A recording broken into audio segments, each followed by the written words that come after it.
ममता एक्का, यहाँ assistant professor media में कार्यरत हूँ। मैं अंग्रेजी पढ़ाती हूँ पिछले 20 साल से, अंग्रेजी साहित्य पढ़ाती हूँ। आज आपकी किताब आई है, जो किताब आई है, ये किताब एक्चुअली मैं बहुत पहले से मैं लिख रही हूँ। अभी 3 महीने के इसमें मैं समायोजित की हूँ, लेकिन ये किताब मैं करीब 6-7 साल पहले से मैं लिखते आ रही हूँ, जिसका कि फिटिंग फिट नाम है। अभी इसका विमोचन हुआ। कितना परिश्रम करना पड़ा? बहुत ही परिश्रम करना पड़ा, और ये एक ऐसा परिश्रम है, इसको आप डिफाइन करना मुश्किल है, क्योंकि ये कोई फिजिकल परिश्रम तो नहीं है, ये आपका इमोशनल है, मेंटल है। आपका इमोशनल और मेंटल कनेक्टिविटी, इसका जो रसायन हो के दिल, दिमाग और सब कुछ आपका जितना कई बार पिछले बातों के ऊपर आप लिखते हैं, पिछले यादों के ऊपर लिखते हैं, वो सारे फ्लैशबैक में भी जाना पड़ता है। अपने इमोशंस को, अपने जितने हैं सेंसिटिविटी को आपको पूरा बोलते हैं ना कि पूरा चर्न करना पड़ता है, स्टर करना पड़ता है, तब जाके हम कहीं लिख पाते हैं। कई बार ऐसा होता है कि अब घंटों सोचते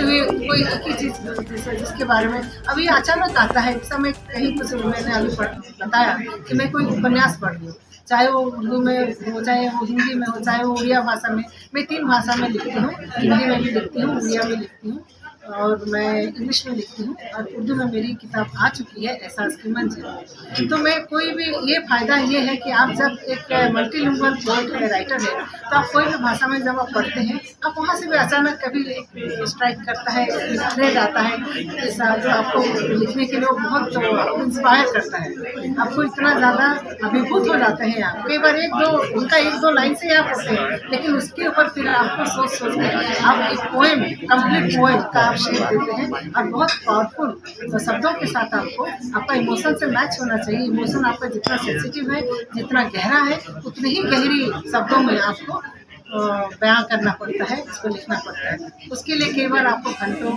10 घंटा भी आप बैठे हैं, सोच रहे हैं, कर रहे हैं, तो भी वो सही चीज़ नहीं आ पाती है। कई बार 2-2 दिन, 3-3 दिन भी आपको स्ट्रगल करना पड़ता है। पोएम ऐसा नहीं है, कविताएं ऐसा नहीं है कि आप बैठे एक दिन में 4 लिखते, 5 लिखते, 10 लिखते। कई बार आप एक भी नहीं लिख पाते हैं, लेकिन आपको घंटों उस चिंतन से गुजरना पड़ता है ना। तभी इसको दार्शनिक होना पड़ता है कवि को, चाहे राइटर को। पहले तो एक दार्शनिक सोच रखना पड़ता है, दार्शनिक ढांचा में ढालना पड़ता है, तभी आप अच्छी चीज़ लिख पाते हैं। उसके लिए बहुत पढ़ना पड़ता है। मैंने बहुत पढ़ा। सबसे अच्छी कविता इसमें कौन सी है? मेरी सबसे अच्छी कविता जो है सेल्फ वॉइड है, और एक फिटिंग फिट है, और अभी मैंने जो पढ़ा गॉड लास्ट आउटपोस्ट वो है। बहुत सारे हैं, सभी मैंने लिखा है, तो मेरे सभी अच्छे हैं। आप पूछेंगे कि कौन सा अच्छा है, तो मेरे को बता पाना मुश्किल है। इसमें मेरे जज्बात हैं और मेरे सारे इमोशन है ना। तो वो कविताएं, जैसा कि मैंने कहा कि ईमानदारी से आपके दिल से आना चाहिए। ये ईमानदारी अगर है कविता में, तभी वो निखरती है। अगर आप ईमानदारी से नहीं लिखेंगे, आपका सोच, आपका व्यवहार, आपका जो है, आपका मनोकामना, आपका जो मनोस्थिति है, आपका समाज के प्रति कमिटमेंट नहीं होता है, तो आपका अगर आपका चाल चलन, आपका व्यवहार में झलकता है, वो ऑनेस्टी और कमिटमेंट है ना, वो अगर झलकता है, तभी वो अपनी कविताओं में उतने ही, कहते हैं ना कि कन्विंसिंग होता है, उतना कन्विंस करता है रीडर तक, दिल से दिल तक पहुंचना चाहिए। दिल से दिल तक पहुंचने के लिए, सीधा दिल तक पहुंचने के लिए, सीधे दिल से, साफ शब्दों में, ईमानदारी से, कमिटमेंट के साथ। हमारे पाठकों को कहाँ पुस्तक मिल सकती है? हमारे पाठकों को कहाँ पुस्तक मिल सकती है? ये पुस्तक मैं बहुत जल्दी यहाँ भी मैं रखवाऊँगी। यहाँ भोपाल में जो किताब की शॉप है, वहाँ हो जाएगा, और फिर अमेज़न में है। ये बहुत बड़े पैमाने में आपको तो अमेज़न में मिल जाएगा। आप जितने ऑर्डर करें तो मिल जाएगी किताब अमेज़न में। आगामी कोई कृति आपकी? आगामी कृति तो जरूर आएगी, है ना, जरूर आएगी, है ना। और ये जो फिटिंग फिट है, ये ना ऐसा नहीं कि कोई महिला चाहे पुरुष के ऊपर है, ये एक बहुत व्यापक सोच मैंने लिखा है। जैसा कि व्यापक सोच है, लेकिन हमारा जो क्षणभंगुर जीवन है, बहुत हमारा जीवन जो है उसमें हम कई बार बोलते हैं कि छोटी छोटी चीज़ों में क्यों खुशी मनाना, बहुत बड़ा का इंतजार करते हैं, बहुत बड़ा हो जाए तब हम उसको खुशी मानते हैं। ऐसा नहीं है। मेरा कहना है कि आपका दुख हो चाहे सुख हो, ये सारे आपके जीवन में एक लपेटा हुआ आपको ऊपर वाले ने दिया है, ये सब कुछ आपका है।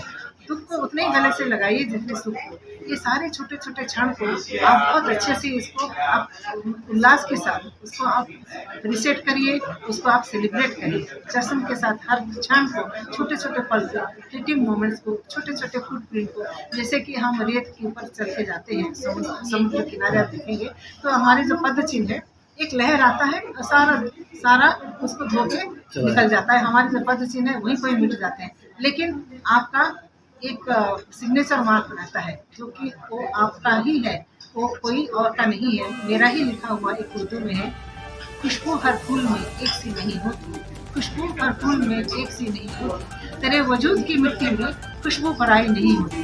वो पद चिन्ह आप लेते हैं, आपने कुछ किया है इस संसार में, आप आए हैं, कुछ अच्छा काम किए, अब जो भी काम किए ये आपका है ना। तो हर एक क्षण को आप एंजॉय करिए। जीवन एक बहुत ट्रांजिटरी है, बहुत टेम्पररी है। ये दुनिया, ये यूनिवर्स ही अपने आप में बहुत क्षणभंगुर है, और हमारा जीवन भी उसमें से क्षणभंगुर है।